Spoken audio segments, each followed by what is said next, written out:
J'étais en recherche d'emploi et j'ai appris par Cap Emploi justement qu'une formation avait été mise en place en partenariat avec le CNFPT et le CDG du Tarn. Donc j'ai été convoquée, j'ai fait une formation pratique et théorique, l'urbanisme, l'état civil, les budgets. À la suite de ça, le CDG m'a rappelé pour me dire qu'il y avait un remplacement à faire à la mairie de Perrin-au-Montel. Et depuis, je suis là depuis un peu plus d'1 an. Voilà, ça s'est bien passé, très bien passé. Un super accompagnement de tous les organismes. Moi, je me suis sentie portée.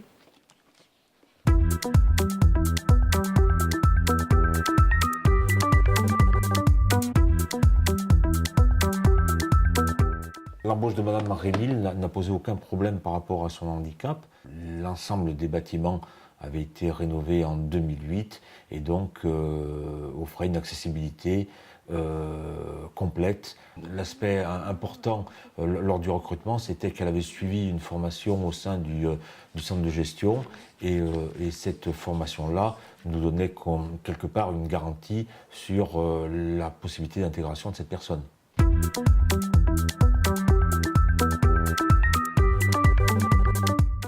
C'est une convention tripartite entre le Cap Emploi, le CNFPT et le CDG. Cap Emploi sélectionne des personnes en situation de handicap pour participer à cette formation. Le CNFPT est là pour former, autant sur le plan théorique que pratique. Et le centre de gestion est là pour un peu piloter l'itinéraire de formation et proposer des remplacements à ces personnes qui ont suivi cette formation.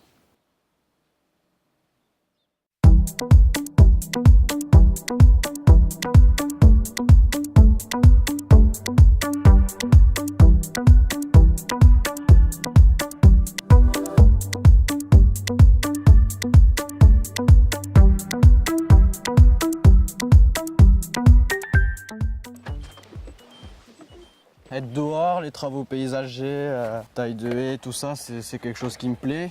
C'est physique. J'ai eu mon CAP en 2 ans d'apprentissage et je suis reparti pour 2 ans de bac pro en aménagement paysager.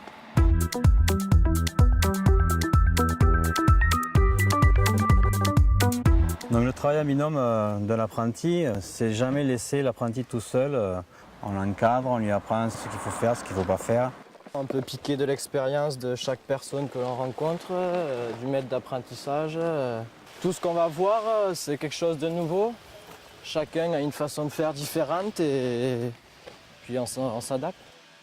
Depuis un peu plus de 13 ans maintenant, la commune de Montèche s'est investie dans les apprentis, si l'on peut dire, puisque nous avons vu passer plus de 15 apprentis sur la ville de Montèche. Je crois que pour intégrer la fonction publique, c'est une très très bonne méthode de faire en sorte qu'en l'espace de 2 ou 3 ans, ils acquièrent une qualification d'abord et surtout un métier tangible qui leur permet bien souvent de conserver un emploi dans la localité ou dans les localités toutes proches.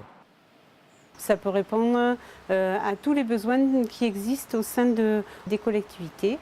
La seule chose, c'est qu'il faut que ce soit replacé dans un diplôme.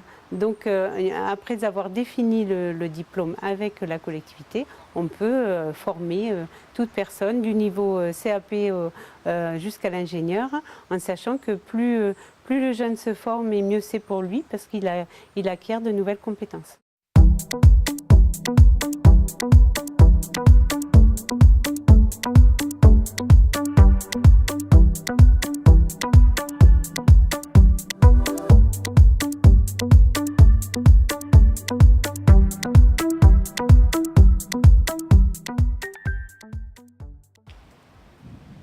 Mes missions temporaires ont débuté en octobre 2011, donc pour une durée de 3 mois dans une collectivité.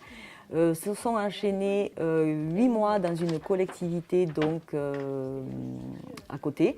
Et c'est dans la deuxième collectivité où l'emploi a été créé. Aujourd'hui, j'ai un temps complet, mais que je partage entre 2 mi-temps.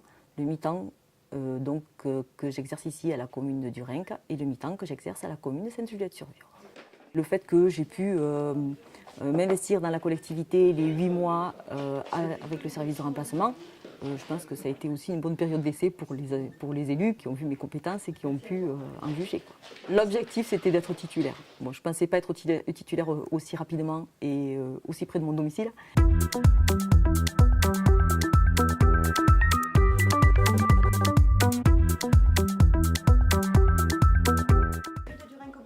Les agents sont issus d'horizons divers. Ça peut être donc des agents qui sont en position de disponibilité, des agents qui sont lauréats de concours de la fonction publique territoriale qui cherchent une collectivité employeur, et enfin tout agent issu d'horizons très divers qui est à la recherche d'emploi. Les collectivités donc, qui font appel à nous sont des collectivités donc, rurales, collectivités un peu plus importantes pour des surcroîts de travail par exemple, ou bien des établissements publics locaux, dans le cadre de congés de maladie d'un agent titulaire ou bien maternité, etc. Dans l'urgence parfois, d'où la réactivité qui est demandée aux agents intervenants. Avec le recul que nous pouvons avoir depuis le développement du service il y a 3 ans, nous avons réussi à pérenniser environ une vingtaine d'agents dans le département.